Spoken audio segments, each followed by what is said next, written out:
प्रणम्य परमात्मानं सिद्धं त्रैलोक्यवन्दितम् स्वाभाविक चिदानन्द स्वरूपं निर्मलाव्ययम् शुद्ध जीवादिद्रव्याणां देशिकं च जिनेश्वरम् द्रव्यसंग्रह सूत्राणां वृत्तिं वक्षे समासतम् जीवमजीवमदह्वम् जिणवरवसहेन जेणनेतीर्थम् देविन्दविन्दवन्दम् वन्दे तं सर्वदा शिरसा कहे जीव अजीव जिनवर वृषभ ने लोक में वे वंद्य सुरपति वृंद से वंदन करूं कर जोड़ मैं।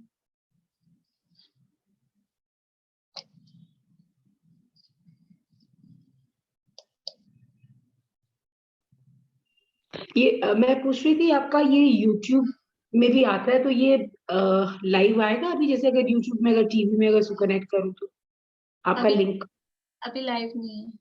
लाइव नहीं है, ठीक है। 14 से गाथा सुनो, सुना दीजिए।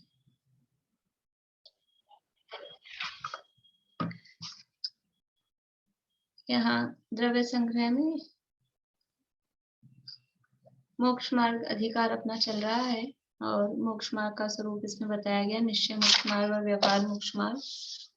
और ये आप सम्यक दर्शन का स्वरूप यहाँ अपना चल रहा है। चमेली आंटी कुछ पूछ रहे हैं?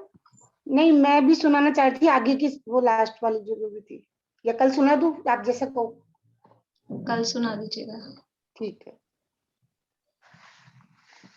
तो यहाँ अपनी चर्चा सम्यक दर्शन के संदर्भ में चल रही थी और सम्यक दर्शन है वो आत्मा का ही परिणाम है। आत्मा का ही परिणाम है अर्थात आत्मा से ही, आत्मा में ही उत्पन्न होता है, कहीं बाहर नहीं उत्पन्न होता है।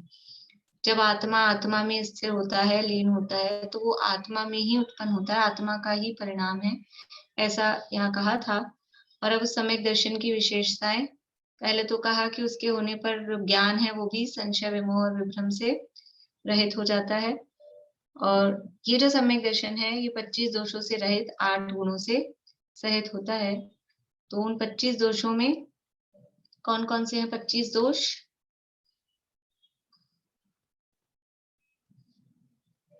बोलिए रेणु जी। 8 सम्यक दर्शन के दोष और 8 मध्य, 6 अनायतन और 3 मूर्ता। ये 25 दोष हैं। इनको बोलेंगे शंका आदि 8 दोष। सम्यक दर्शन के दोष नहीं, शंका आदि 8 दोष। तो उसमें से 3 मूर्ता, 6 अनायतन, 8 मध्य, इनकी चर्चा हो गई। अब 8 दोषों का, शंका आदि जो दोष हैं उनका स्वरूप बता रहे हैं। वो उन दोषों का अभाव ही वो गुण है, तो वो दोनों का स्वरूप साथ साथ में ही लगभग एक सा ही आता है, उसका अभाव होना ही वो गुण है, तो एक सा स्वरूप यहाँ चल रहा है। हमने निशंकित अंग की चर्चा कर ली थी। अब निकांक्षित गुण का कथन हम शुरू किया भी था, इसको पढ़ते हैं ऊपर से। 196 नंबर पेज है, 196 नंबर पेज। इस लोक और परलोक की तृष्णा रूप भोगाकांक्षा निदान के त्याग द्वारा केवल ज्ञानादि अनंत गुणों की प्रगटता रूप मोक्ष के लिए दान, पूजा, तपस्या आदि आचरण करना वह निकांक्षित गुण कहलाता है। यानी क्या है? भोगों की आकांक्षा। भोगों की आकांक्षा कैसी है? ये भोगाकांक्षा।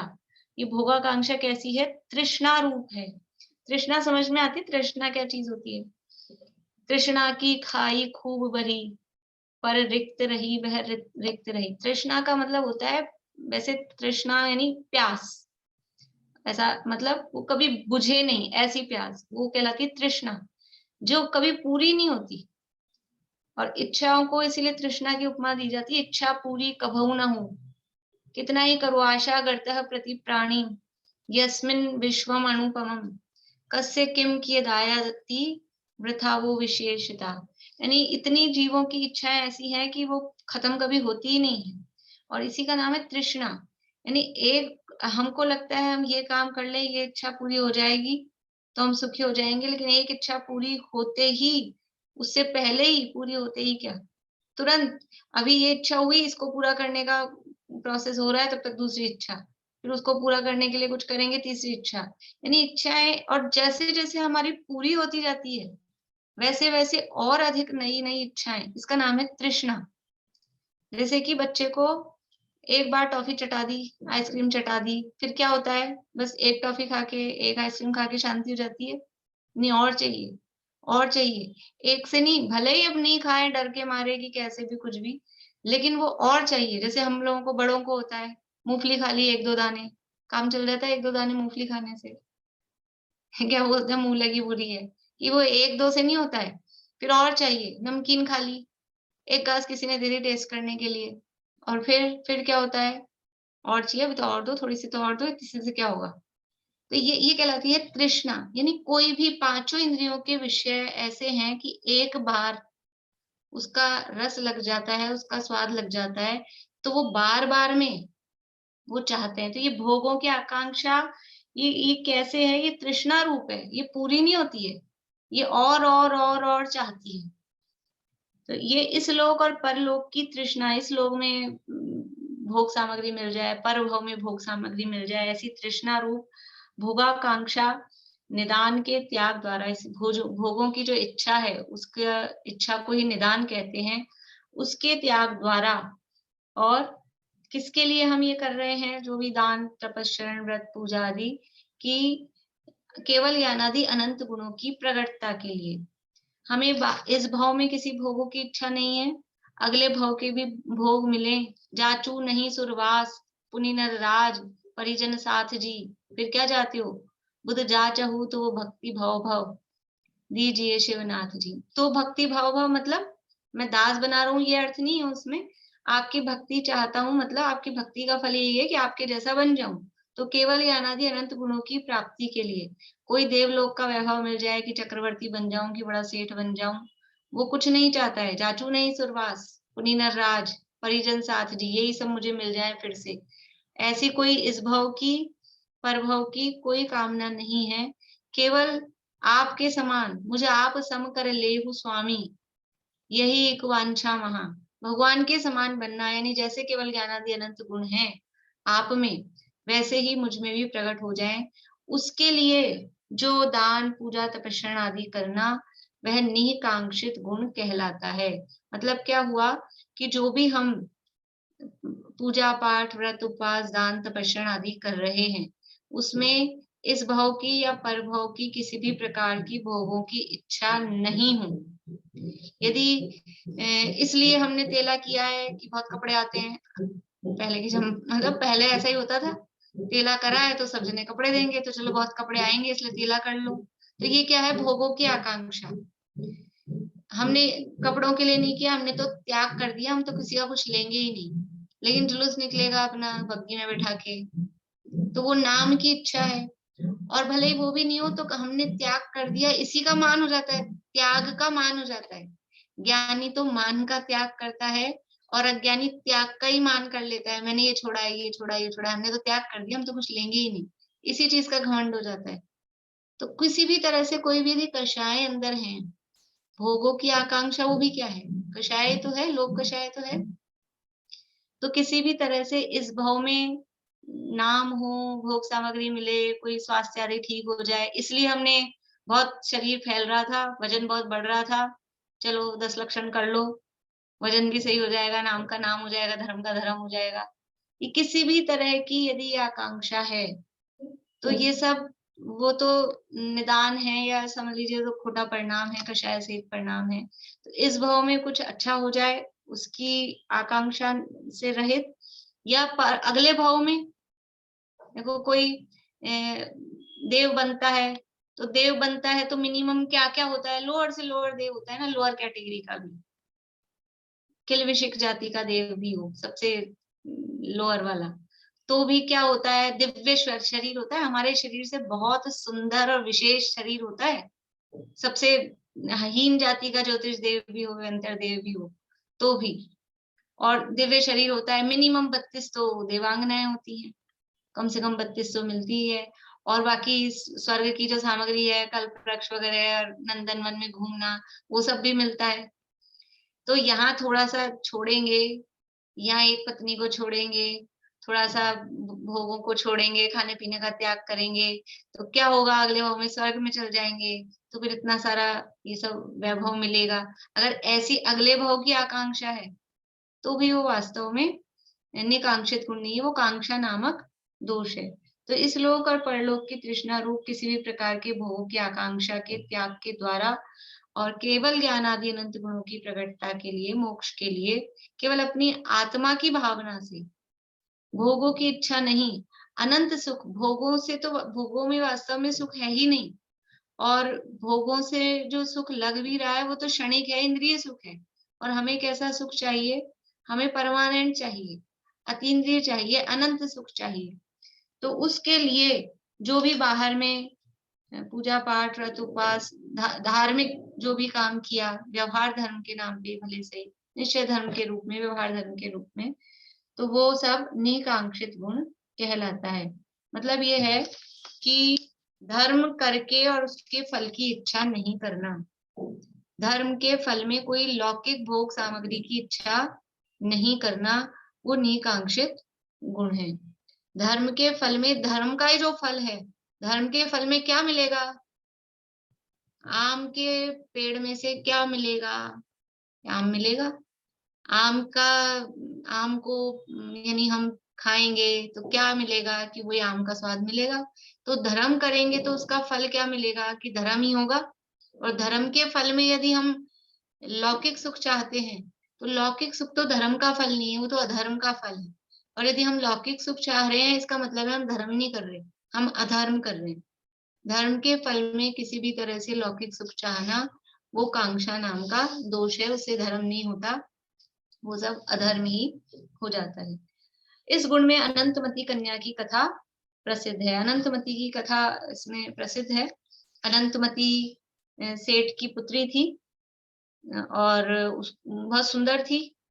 तो एक बार जब वो छोटी थी तो माता पिता मुनिराज के पास गए, अष्टानिका का प्रसंग था, और माता पिता ने 8 दिन के लिए ब्रह्मचर्य व्रत मुनिराज के समक्ष लिया।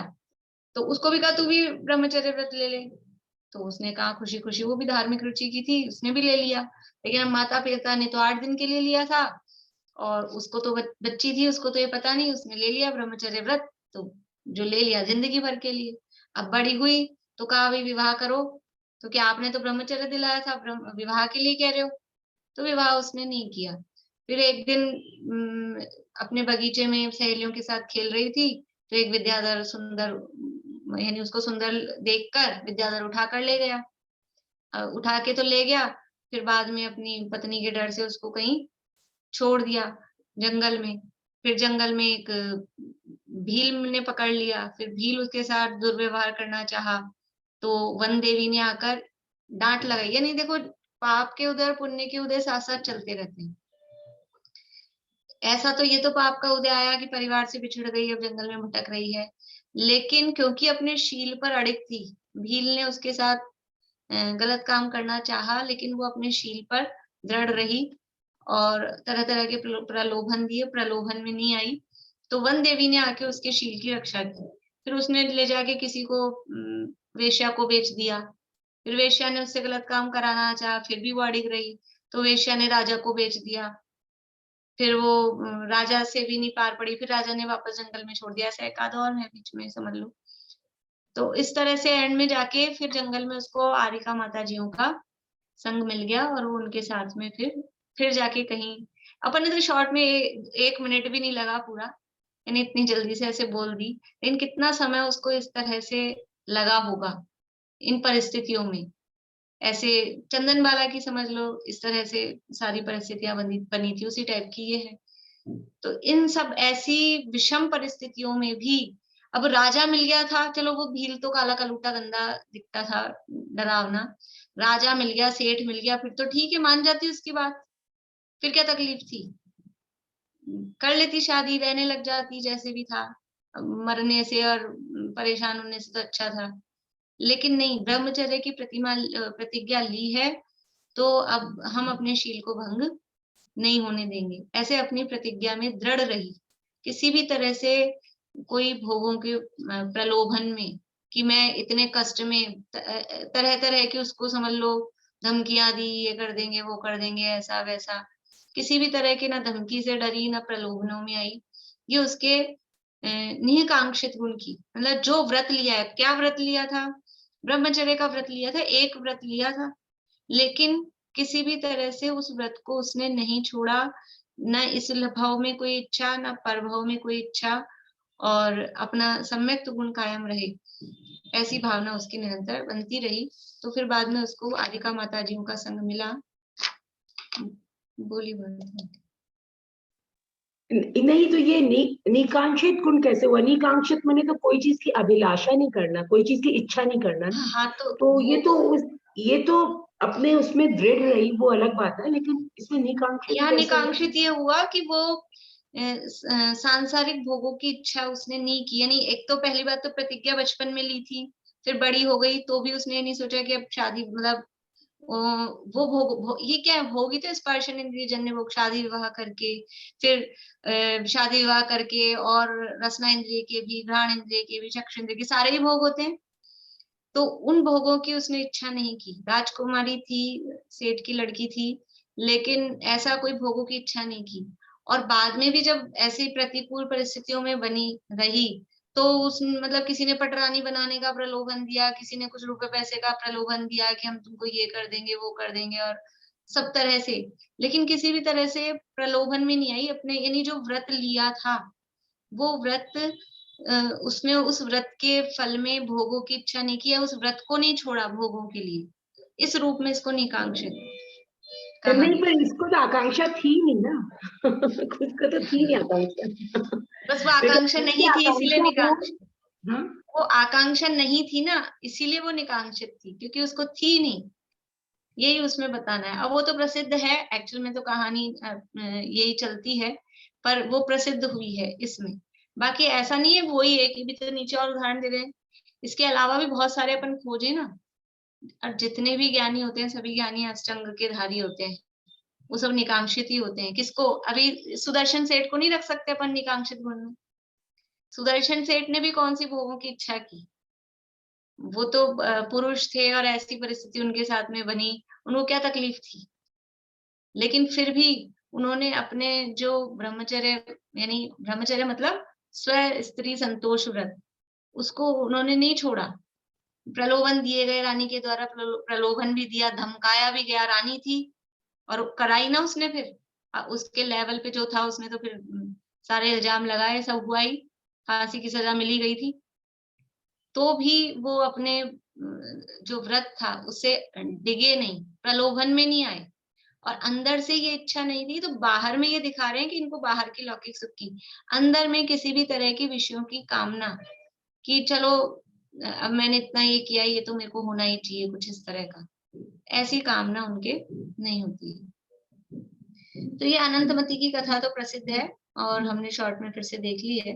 दूसरी सीता महादेवी की कथा है, या फुटनोट में कह रहे हैं, मोक्षा प्रकाशक अध्याय 8 पृष्ठ 273 में उपचार का स्वरूप बताया है, वह इन कथाओं में लागू पड़ता है। वही बात जो पहले भी अपन ने उस पिछली कथा के संबंध में देखी थी, कि जो कथाएं कही गई हैं वो उपचार से ही कही गई है, मतलब एक गुण की मुख्यता देखकर बस उसको पूरा का पूरा वो गुण प्रकट हुआ, ऐसा कहा है। जैसे अंजन चोर के संबंध में भी कहा था, वैसा ही यहाँ पर समझना है। प्रथमानुयोग में छोटी सी बात को बड़ा करके कहने की पद्धति है। अब सीता की कथा कहते हैं, जब सीता लोगों की निंदा दूर करने के लिए अग्नि कुंड में प्रवेश कर शुद्ध हुई, यानी निर्दोष हुई, दोष लगता है तो अशुद्ध हो जाते हैं, और अग्नि कुंड में प्रवेश करके शुद्ध हुई, निर्दोष हुई। तब रामचंद्र द्वारा दिए गए पट्ट महारानी विभूति पद छोड़कर सकल भूषण नामक केवल ज्ञानी के पादमूल में कृतांत वक्र आदि राजाओं और बहुत सी रानियों के साथ जिन दीक्षा लेकर शशि प्रभा आदि आरिकाओं के समूह के साथ में ग्रामपुर खेटक आदि में विहार करती हुई भेदा भेद रत्न त्रय भावना से 62 वर्ष तक जैन मत की प्रभावना करके अंत समय में 33 दिन तक निर्विकार परमात्मा की भावना सहित संन्यास करके यानी समाधि मरण करके अच्युत नामक 16वें स्वर्ग में प्रतीन्द्र हुआ। यानी सीता जी की कहानी तो सबको पता ही है कि वो दोष लगा के रावण ने रामचंद्र जी ने उनको घर से निकलवा दिया था, वन में छुड़वा दिया था, और फिर वो जैसे जो भी कुछ हुआ, लव कुश उत्पन्न हुए हैं, फिर वो बाद में वापस आई। तो जब वो वापस आई तब भी रामचंद्र जी ने उनको ऐसे अंदर नहीं आने दिया, कि घर में नहीं आने दिया, कि पहले तुम परीक्षा दो अपनी कि तुम निर्दोष हो। इतने साल बाद भी वो वापस आई, जब उनको जंगल में छुड़वा दिया उसके बाद भी। इस संदर्भ में आदरणीय दादा हुकुमचंद जी भायल साहब का पश्चाताप नाम का एक काव्य है, बहुत अच्छा है, उसका ऑडियो भी है। तो किस तरह से राम को पश्चाताप होता है, किस तरह से ये पूरा यही वाला घटनाक्रम है कि सीता की अग्नि परीक्षा हो गई, उसके बाद में वो आरिका बन गई, फिर रामचंद्र जी को कैसा पश्चाताप होता है, वो उसको उन्होंने पद्य के रूप में, कविता के रूप में उन्होंने बनाया है, अच्छा है। तो यानी फिर उनकी अग्नि परीक्षा ली गई, पता है सबको। तो अग्नि परीक्षा में सीता निर्दोष सिद्ध हो गई कि कोई उनमें दोष नहीं था। फिर क्या हुआ, फिर तो आ जाती ना, अब तो परीक्षा दे ली, अब अग्नि में कुदवा भी दिया, अब तो आराम से राजमहल में रहने दो। नहीं, फिर क्या हुआ, किसी भी तरह की अब उनको यानी भोगों की इच्छा नहीं रही, और वो तो अब मैं तो वन में जाऊंगी, दीक्षा लूंगी, अब संसार का स्वरूप उनको समझ में आ गया है। यानी ये सीता जब निर्दोष हुई तो फिर वो पट्ट महारानी विभूति पद छोड़कर महारानी का पद अब आप दे रहे हो, जब तो देखो जब इच्छा थी साथ रहने की, घर में रहने की, तब छुड़वा दिया, और अब कह रहे हो कि अब आ जाओ। कि ये जीवों के परिणाम बदलते हुए, वो रामचंद्र जी सोच रहे थे हमारी इच्छा होगी जब निकाल देंगे, हमारी इच्छा होगी जब बुला लिया। ऐसा नहीं है, वो भले ही पत्नी थी, आज्ञा में रहती थी, लेकिन दीक्षा लेने के लिए फिर आज्ञा नहीं चलती है, फिर स्वतंत्र है व्यक्ति। और हर जीव के परिणाम एक से रहेंगे कि आपके राग के हिसाब से सामने वाले का राग चलेगा, सामने वाले के राग के हिसाब से आपका राग चलेगा, ये जरूरी नहीं। जब आपके अंदर राग चल रहा है तो सामने वाले को विरक्ति आ रही है, जब आपको अंदर विरक्ति आ रही है सामने वाले में राग आ रहा है, एक से नहीं होते। तो वो जब निर्दोष सिद्ध हो गए उसके बाद भी उन्होंने भोगों की इच्छा नहीं की। यानी कांक्षित का मतलब है कि वो महारानी का पद और इतनी विभूति और पूरा सब साम्राज्य, वो उन्होंने इच्छा उसकी नहीं की। और उस समय सकल भूषण नामक केवल ज्ञानी भगवान वहां विराजमान थे, उनके पादमूल में कृतांत वक्र आदि राजाओं और बहुत सी रानियों के साथ जिन दीक्षा लेकर, अभी तो वो कहानियों में थोड़ा थोड़ा सा फर्क मिलता है। अब यहाँ कह रहे हैं कृतांत वक्र आदि राजाओं के साथ में, और मुझे ऐसा ध्यान है कि कृतांत वक्र ने तो तभी दीक्षा ले ली थी जब वो सीता को जंगल में छोड़ के आए थे, और फिर तभी उन्होंने इस्तीफा दे दिया था और मुनि बन गए थे। तो ये तो वो तो बहुत पुरानी बात हो गई, सीता तो बहुत दिनों बाद, लव कुश इतने बड़े हो गए तब आई है, तब हुई अग्नि परीक्षा। इसलिए थोड़ा बहुत फर्क मिलता है प्रथमान योग में, थोड़ा बहुत आगे पीछे होता है। और ये तो क्या है कि मूल में पुराण ग्रंथ है भी नहीं ना, या तो रेफरेंस दे रहे हैं, तो थोड़ा बहुत ऐसा फर्क भी इस ग्रंथ में हो सकता है। कृतांत वक्र आदि राजाओं और बहुत सी रानियों के साथ जिन दीक्षा लेकर शशि प्रभा आदि आरिकाओं के समूह के साथ में, अब यहाँ दिया है शशि प्रभा आरिका, और वैसे मिलता है पृथ्वीमती माता जी, वो नाम मिलता है पृथ्वीमती, जो ऐसा कहते हैं ना सीता पृथ्वी में समा गई, तो पृथ्वी में समा गई मतलब वो पृथ्वीमती माता जी थी, उनके साथ में वो चली गई, तो वो वहां वो नाम मिलता है। जो भी नाम हो, मतलब ये है कि वो आरिकाओं के समूह के साथ में चली गई, यानी आरिका बन गई। फिर उन्होंने भोगों की इच्छा नहीं की, राजपाट के अब तो अच्छे दिन आए हैं, सुख के दिन आए हैं, थोड़े दिन तो सुख भोग लूं, फिर बन जाएंगे आरिका कि नहीं। अब देख लिया संसार, कोई हमको संसार में रहने की इच्छा नहीं है। आरिकाओं के समूह के साथ में ग्राम, पुर, खेटक आदि में विहार करती हुई। ग्राम, पुर, खेटक मतलब ग्राम यानी गांव, पुर यानी नगर, खेटक मतलब समझ लो थोड़ा बड़ा और नगर से थोड़ा बड़ा होता हो, इसमें आदि में विहार करती हुई भेदा भेद रत्नत्रय भावना से, भेदा भेद रत्नत्रय भावना से यानी रत्नत्रय की भावना, यहाँ भावना शब्द का अर्थ प्रगट यानी प्रगट है। भावना मतलब मैं प्रकट करूंगी ऐसा नहीं। भेदा भेद रत्नत्रय रूप वो परिणत है, उस रूप वो हैं। बाहर में भेदा भेद रत्नत्रय का मतलब क्या है?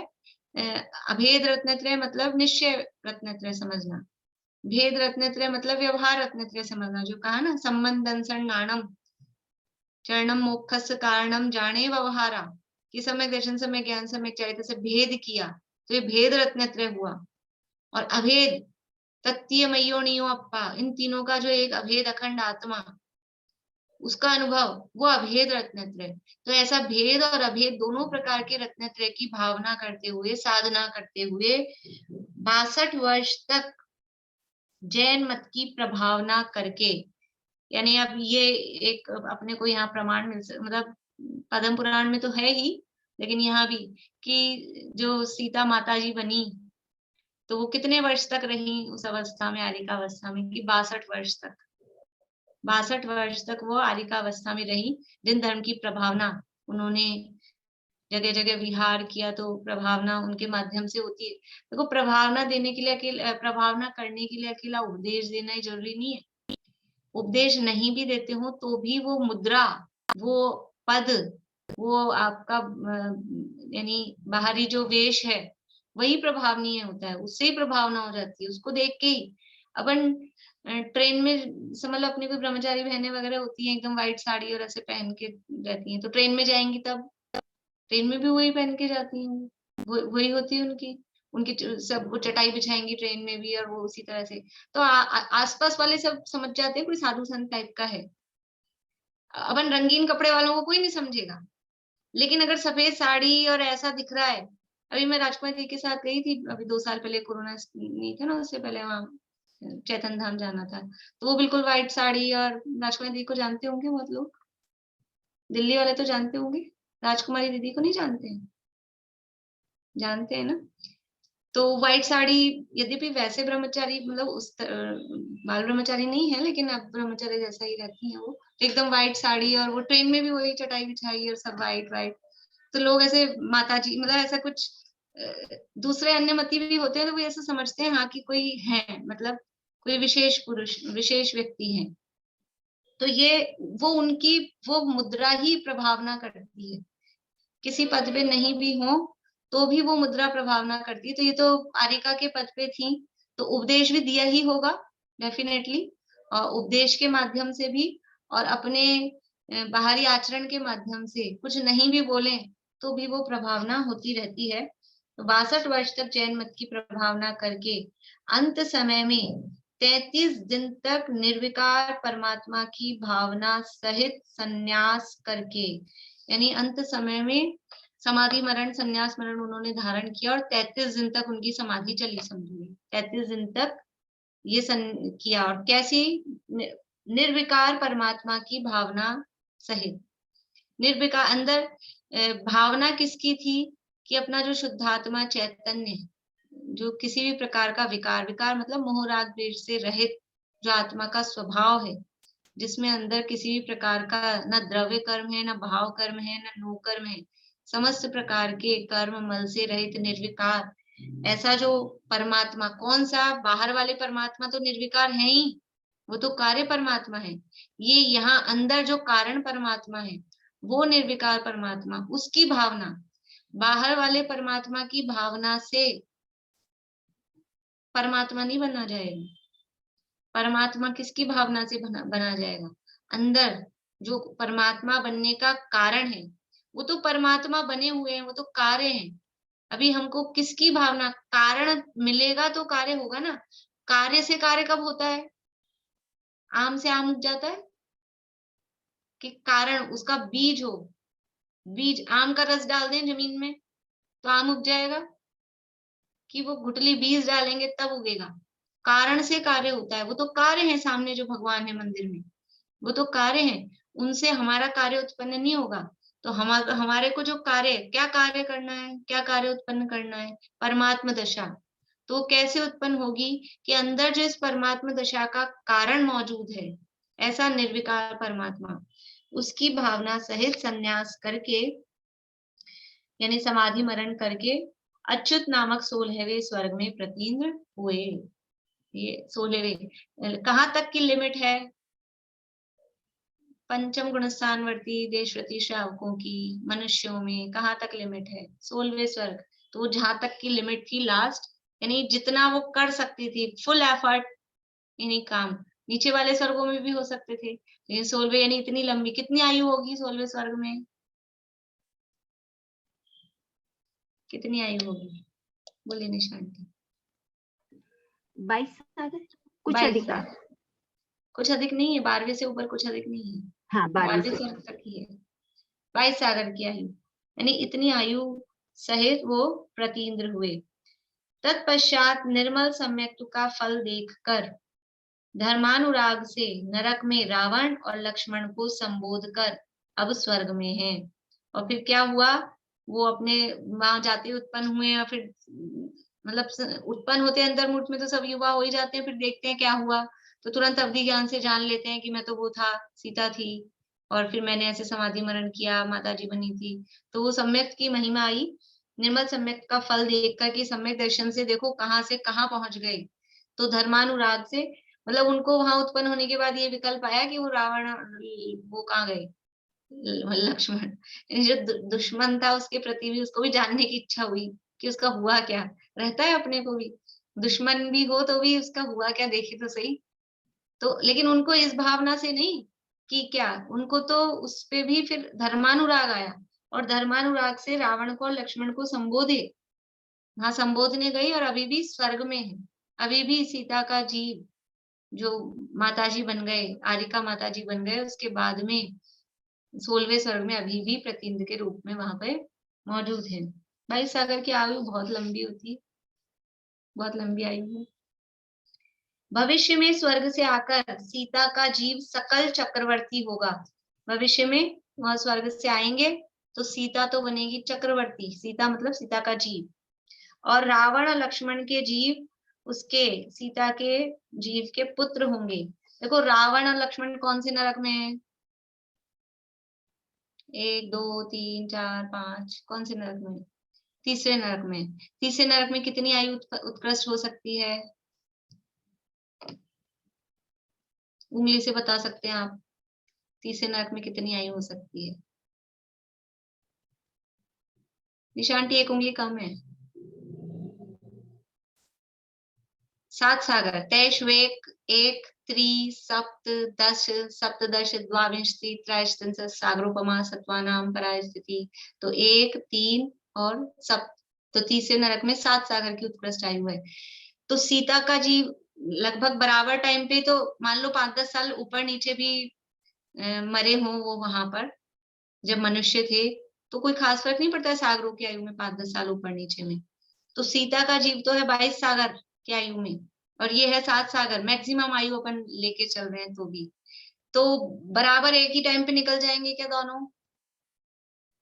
सीता तो अभी स्वर्ग में ही रहेंगी, और ये तो 7 सागर की आयु जल्दी पूरी हो जाएगी, तो ये दूसरे भाव लेंगे बीच में रावण और लक्ष्मण के जीव, क्योंकि 7 सागर मतलब 14 सागर का डिफरेंस है, 14-15 सागर का।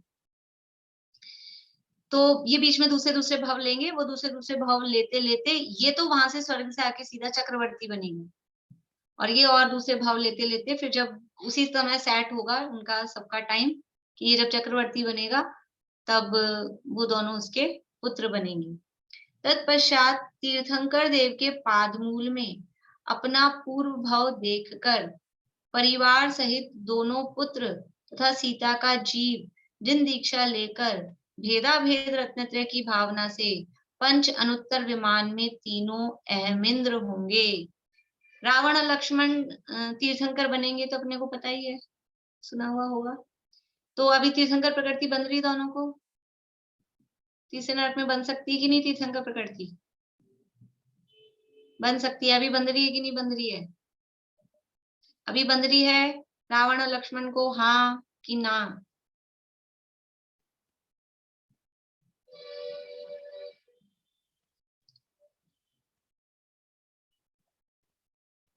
नहीं बंध रही है, अभी नहीं बंध रही है। अभी तो मैंने कहा कि वो बहुत दूसरे दूसरे भाव लेंगे, तीर्थंकर प्रकृति बंधने वाले जीव तो अगले भाव में आके तीर्थंकर बनेगा, कैसे बन सकती है? अभी तो वैसे ही सीता से पहले अभी तो वो चक्रवर्ती बनेगा, उससे पहले बहुत सारे भाव लेंगे, तब तो वो आयु बराबर मैच होगी उनकी इतनी, और उसके बाद में फिर सीता के पुत्र होंगे चक्रवर्ती के। तो तीर्थंकर प्रकृति तो जिसको बंधना चालू हो गई, तीसरे भाव में तो मोक्ष जाना ही है। अभी नहीं बंध रही है, भले ही तीसरे नरक में है, लेकिन अभी नहीं बंध रही है। कब बंधेगी ये? यहाँ जब वो चक्रवर्ती होगा सीता का जीव, ये दोनों उसके पुत्र होंगे, और फिर दोनों तीर्थंकर देव के पाद मूल में, क्योंकि तीर्थंकर प्रकृति का नियम क्या है, बंध कहाँ स्टार्ट होगा? केवली शुद्ध केवली के पाद मूल में। तो ये तीर्थंकर के पाद मूल में अपना पूर्व भाव देखकर परिवार सहित दोनों पुत्र तथा सीता का जीव जिन दीक्षा लेकर फिर भेदा भेद रत्नत्रय की भावना से, अभी यहाँ ये शब्द नहीं लिखा है कि तीर्थंकर प्रकृति बांधना शुरू करेंगे, लेकिन वो अंडरस्टूड है। अभी आगे जो वाक्य आ रहा है उससे, वहां पे वो तीर्थंकर प्रकृति बांधना शुरू करेंगे, और फिर वहां से पंच अनुत्तर विमान, कौन से हैं पंच अनुत्तर विमान? नीलम भाभी, पंच अनुत्तर विमान कौन से हैं? हाँ बताती हूँ। अच्युत और कहाँ पर है ऐसे आनत, आनत प्राणत, वो नवग्रह के ऊपर, नवग्रह के ऊपर नहीं, नवग्रह के ऊपर तो है, लेकिन जस्ट ऊपर है कि नहीं? उसमें अलग अलग उसकी लेयर्स है ना, ऐसे पार्टीशन में। नहीं, चमेली आंटी बोलिए। विजय, वैजयंत, जयंत, अपराजित और सर्वार्थ सिद्ध। हाँ, कहाँ पर है? पहले नव ग्रह के, नौ ग्रह के पे नौ अनुदिश है, नौ अनुदिश के ऊपर सर्वार्थ। हाँ, ये 5 अनुत्तर हैं, बढ़िया। यानी सबसे ऊपर ऊर्ध्व लोक में जो स्वर्गों की स्थितियां हैं उसमें सबसे ऊपर ये 5 अनुत्तर। तो इन 5 अनुत्तर विमानों में वो अहमेंद्र होंगी। यानी अपन ने पढ़ा ही है ना, लोक की रचना भी, आयु भी, तो थोड़ा अपन अपने ज्ञान को भी यही तो इसमें थोड़े अपन लगाते रहेंगे तो आंख से पढ़ते रहेंगे। 5 अनुत्तर विमान में वो तीनों फिर अहमिंद्र होंगे। वहां से आकर रावण तीर्थंकर होगा। अब ये लिखा है आगे, वहां से आकर रावण तीर्थंकर होगा। इसका मतलब क्या है कि वो जो पिछले भाव में अहमिंद्र से पहले वाले भाव में जो तीर्थंकर के पादमूल में गए थे, वहां पर वो तीर्थंकर प्रकृति बांधना शुरू करेंगे। वहां से आकर रावण तीर्थंकर होगा और सीता उसका गणधर होगी। अब देखो अभी तक भी बेचारा मतलब वो स्त्रीलिंग में ही चल रहा है, ये भूत नैगम्य से। अब स्त्रीलिंग छेद दिया, आप कभी स्त्री नहीं बनेंगी। अभी भी पुरुष हैं देव पर्याय में भी, और आगे भी पुरुष ही होंगी, लेकिन ये ऐसा है भूत नैगम्य से मोक्ष भी चले जाएंगे ना, तो पता नहीं भरत क्षेत्र के जीव ऐसे ही बोलते रहेंगे सीता जी मोक्ष गई, जैसे अंजन चोर को मोक्ष बोलते हैं, ऐसा ही चलता है। वो कथन है, गलत नहीं है, एक नय है अपने पास में, भूत नैगम्य उससे बोलते हैं। तो ये तो बनेंगे यहीं पे भरत क्षेत्र में ही। रावण तीर्थंकर होंगे और सीता उसका गणधर होंगी। लक्ष्मण धातकी खंड द्वीप में तीर्थंकर होंगे, यानी लक्ष्मण ने भी वहीं तीर्थंकर प्रकृति बांधी मतलब बांधेंगे वो केवली तीर्थंकर के पादमूल में। और फिर वो कहाँ तीर्थंकर बनेंगे? धातकी खंड। धातकी खंड कहाँ पर है? धातकी खंड कहाँ पर है? सरोज भाभी, धातकी खंड कहाँ पर है? लवण समुद्र के बाद में घातकी खंड, दो बढ़िया है। बढ़िया। जम्बूद्वीप के बाद लवण समुद्र है, लवण समुद्र के बाद में जो द्वीप है वो धातकी खंड द्वीप, उस धातकी खंड द्वीप में तीर्थंकर होंगे। इस प्रकार व्यवहार निष्कांक्षित गुण जानना, ये सब जो सारी चर्चा की कौन सा है? व्यवहार निष्कांक्षित, मतलब ये बाहर में भोगों की इच्छा नहीं की, बाहर में ये सब राजपद, पटरानी का पद, की रानी का पद, की इंद्र का पद, की चक्रवर्ती का पद, इच्छा नहीं की तो मिल गए, मिले हैं तो अब उसका कोई ऐसा नहीं है कि हमें तो इच्छा नहीं थी, मिल गए तो हम तो कुछ लोग मतलब ऐसे होते हैं ना फिर कि नहीं हम तो ले नहीं, अब मिल गए हैं, पुण्य के उदय से प्राप्त सामग्री को वो अस्वीकार भी नहीं कर सकते हैं, अब जाके वहां बन गई प्रतिम, अब क्या करें, तो है वहां, अब जो भी भोग होंगे जिस भी तरह से 16वें स्वर्ग के लायक वो सब होंगे, तो इच्छा नहीं करते लेकिन वो मिलता है, वो ये सब व्यवहार रत्नत्रय का फल है। इस प्रकार व्यवहार निकांक्षित गुण जानना, निश्चय से तो उसी व्यवहार निकांक्षित गुण के सहकारी पने से दृष्ट श्रुत और अनुभूत पंचेंद्रिय भोगों का त्याग कर निश्चय रत्नत्रय की भावना से उत्पन्न पारमार्थिक निजात्म जनित सुखामृत के रस में चित्त का संतोष वही निष्कांक्षित गुण है। बोलिए रश्मि जी। दीदी आयु बंध कितने भवों के लिए, जैसे आगामी भवों के लिए कितने भवों तक हो सकता है? एक ही भव, नेक्स्ट बस, आयु तो आयु फिर का ज्यादा स्टॉक नहीं कर सकते, फिर इसमें ये इतना सारा तो ऐसे आयु आगे- नहीं बंधी, उनको आयु तो बंधी नहीं है, लेकिन ये तो केवल ज्ञानी भगवान की दिव्य ध्वनि में तो जाना जाता है ना, उसमें दिव्य ध्वनि में आया है, केवल ज्ञान में जाना जाता है, बंधती तो केवल एक ही भव की, बस नेक्स्ट भव की, लेकिन जानी जा सकती है आगे के जितने भी भव जैसे भी हो यथा योगी। समर्षण में दिखते हैं कि नहीं आगे के 3 भव जगह जगह, तो वो कैसे दिखते हैं कि बस दिखते हैं क्योंकि केवल ज्ञानी परमात्मा जानते हैं, पर ऐसा नहीं आयु बंध गई है, बंधी हुई तो आयु बस एक ही भव की हो सकती है, किसी भी जीव के पास में 2 आयु से अधिक आयु की सत्ता नहीं हो सकती, एक तो ये भुज्यमान जो चल रही है इसकी तो है ही सत्ता, और ज्यादा से ज्यादा हो तो अगले भव की, 2-4 भवों की आयु एक साथ स्टॉक में नहीं हो सकती, पर वो केवल ज्ञान में जानी जाती है तो बता दी जाती है। सीता तो फिर उसी भाव से मोक्ष चली जाएगी ना, मतलब सीता का जो जीव है, गंधर जो हाँ, बनेंगे रावण वो के। तीनों उसी भाव से मोक्ष जाएंगे, तीनों उसी भाव में जाएंगे मोक्ष, वो तो हाँ, तीर्थंकर लक्ष्मण बनेंगे तो लक्ष्मण जाएंगे का ही जीव, जाएंगे। रावण का जीव और हाँ, सीता का जीव। और ये गणधर बनेंगी और तो ये भी मोक्ष जाएंगी ही जाएंगी। अच्छा, एक बात पूछ रही थी, जो 5वें स्वर्ग के देव होते हैं लोकांतिक देव, तो वो उनकी देवियां नहीं होती है? नहीं, उनके साथ वो मतलब ब्रह्मचर्य मतलब हाँ, वो पालन करते हैं पूरा। ब्रह्मचारी जैसे देव होते हैं, यद्यपि देवगति में लेकिन संयम वो, है। हाँ, लेकिन ऐसे बोलते हैं ना 16 स्वर्ग तो देवियां हैं, तो मतलब उनको छोड़ के है तो वो मतलब। एक्सेप्शन है, वो अपवाद है उसमें, 16वें स्वर्ग तक देवियां होती हैं लेकिन वो लोकांतिक देव उसमें अपवाद है, वो इसीलिए ब्रह्मलोक के अंत में रहते हैं, उनके रहने की जगह भी अलग है, इसलिए उनको लोकांतिक कहते हैं, ब्रह्मलोक के अंत में रहते हैं इसलिए। हाँ, वो आपने बोला था कि ऊपर के पार्ट में रहते हैं, कुछ आपने बताया भी था एक बार, मतलब जो ऊपर 5वां नहीं, स्वर्ग का वो एक अलग से पार्ट है। 5वें स्वर्ग के लास्ट अलग, लास्ट में कॉर्नर में रहते हैं, कॉर्नर में हाँ, रहते हैं। अलग से पार्ट।